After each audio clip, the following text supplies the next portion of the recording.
Assalamualaikum warahmatullahi wabarakatuh. Perkenalkan, nama saya Maulida Sabila Rizkyana Nurikwani dengan NIM 44452500067 kelas 1B. Di sini saya akan membahas fundamental biologi dengan materi sel dan organel. Let's enjoy the video and bye.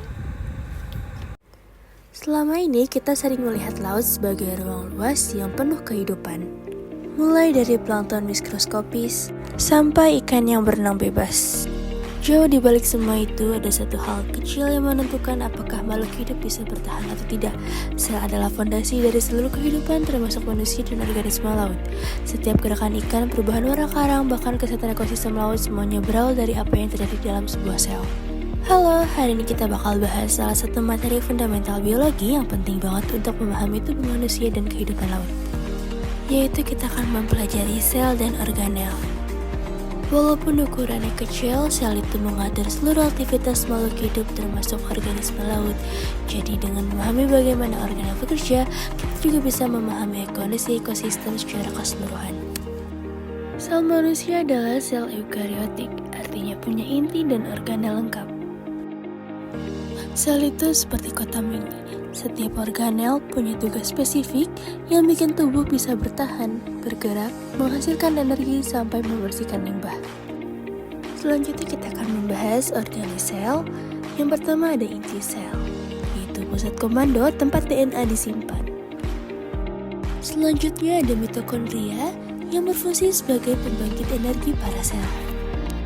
Dan ini adalah ribosom, di mana ribosom ini berfungsi sebagai tempat pembuatan protein makhluk hidup ataupun manusia. Selanjutnya ada retikulum endoplasma kasar dan juga retikulum endoplasma halus, di mana sel ini berfungsi sebagai melipat protein dan membuat lipid. Badan Golgi ini merupakan sel yang berfungsi sebagai mengemas dan mengirim protein. Selanjutnya lisosom merupakan sel yang berfungsi sebagai menghancurkan limbah dan patogen.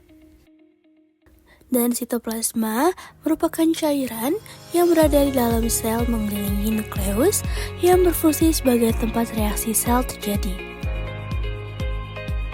Kemudian membran sel, yaitu sel yang berfungsi sebagai gerbang selektif keluar masuknya zat. Kemudian peroksisom, di mana sel ini berfungsi sebagai detoksifikasi dan pemecahan lemak. Dan yang terakhir ada sentriol, di mana sel ini berperan penting untuk pembelahan sel.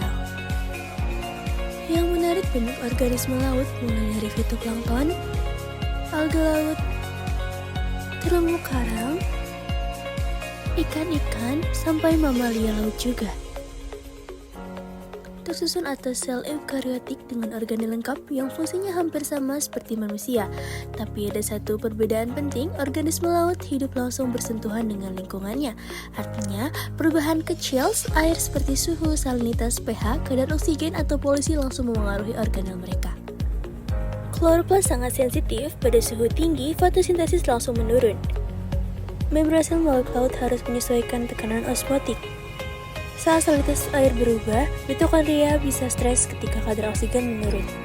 Selanjutnya pengimplementasian, yaitu contoh paling nyatanya adalah fenomena bleaching terumbu karang. Ketika suhu laut meningkat, organel dalam sel alga simbiotik, zooxanthellae, terutama kloroplas, mengalami kerusakan. Mitokondria pada sel karang mulai menghasilkan radikal bebas berlebih dan membran sel melemah. Akibatnya, alga keluar dari tubuh karang sehingga karang kehilangan sumber energinya dan berubah putih. Fenomena besar seperti bleaching ini sebenarnya mulai dari kerusakan kecil di tingkat organel.